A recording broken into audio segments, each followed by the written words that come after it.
J'ai dû attendre plusieurs années avant de saisir que l'Église catholique romaine n'est autre qu'une église où deux forces mélangées forment le squelette de son édifice. Il faut remonter à l'empereur Constantin pour en saisir le sens. Constantin fit du christianisme la religion officielle de son empire. Elle représentait une entité dominante et donc un facteur incontournable à son ambition politique. Le christianisme s'étendait toujours plus, mais les païens représentaient une forte majorité de croyants. Constantin invita les païens à rejoindre la nouvelle religion universelle, en respectant leurs usages liturgiques. Liturgie, en grec, liturgia, ensemble de rites, cérémonies et prières dédiées au culte d'une divinité religieuse. Tous leurs rites furent transplantés dans cette nouvelle religion universelle, ou catholicisme romain. Au lieu d'adorer Vénus, on est allé adorer ou vénérer une statue quelconque du style Antoine de Padoue, Jeanne d'Arc, Didier, Patrick d'Irlande, etc. Ainsi, la bouillabaisse marseillaise comprenant une série de poissons pouvait être présentée aux fidèles. Dans ce sombre panorama, les cultes des dieux continuaient. L'obélisque place Saint-Pierre, vous le savez désormais, est un symbole religieux dédié au culte du soleil, dies solis, le dimanche, jour de repos selon les païens et entériné par l'empereur Constantin. Ces erreurs confondues au symbole chrétien nous parvinrent sur le dos de la vérité. À cela, il faut ajouter les traditions babyloniennes. La tiare ainsi que la mitre coiffaient les prêtres babyloniens. Aujourd'hui, coiffent les évêques catholiques romains.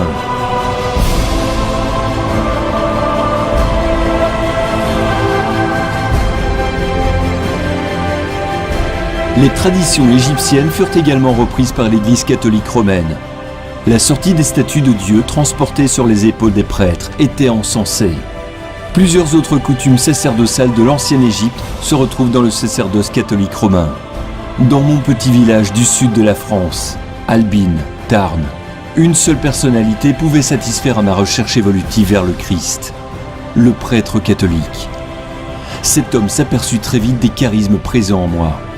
Animation liturgique où je jouais de l'orgue, embellissement de l'église les jours de fête et préparation de ces mêmes fêtes, etc.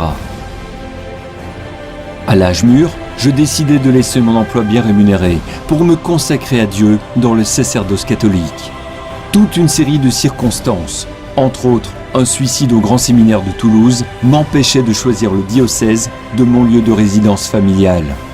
De plus, j'étais également au courant, vu la proximité avec le curé de mon village, de certaines anomalies graves, regardant le responsable des vocations et le vicaire général de ce temps-là. Plus tard, ceci me sera confirmé par un prêtre du diocèse ayant été curé d'une grande paroisse et regardant également la mort de l'évêque en 1988. Après bien des vicissitudes en France regardant ma formation vers le sacerdoce, je partais pour Rome, par l'intermédiaire d'un chapelain de Lourdes qui me présentera à celui qui deviendra supérieur du séminaire à Rome. Je rentrerai dans ce séminaire muni de plusieurs lettres, rédigées par des prêtres qui me connaissaient. Je laisserai de côté les habitudes sexuelles de la hiérarchie romaine. Lisez le livre de Camerlo Abbat, Le sexe au Vatican. Là, vous comprendrez mieux. Même à Rome, les instances du diocèse où résidait ma famille me pourchassèrent comme on pourchasse une bête.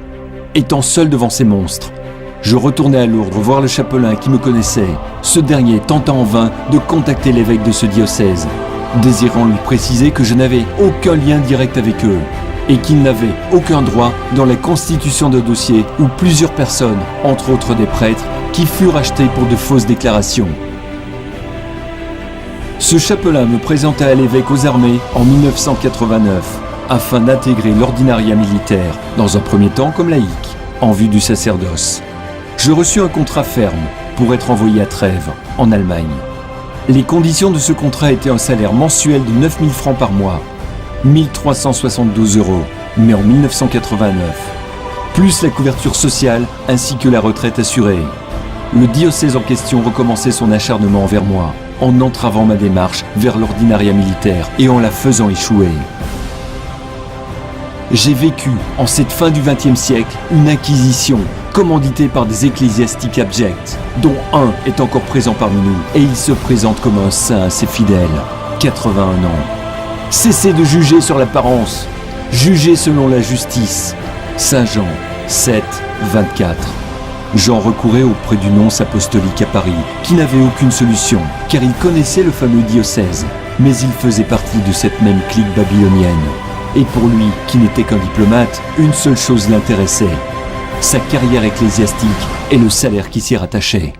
Fidèle catholique romain, sachez qu'un cardinal de curie à Rome prend plus de 200 000 euros par an. Et vous allez travailler dur tous les jours pour une poignée d'euros.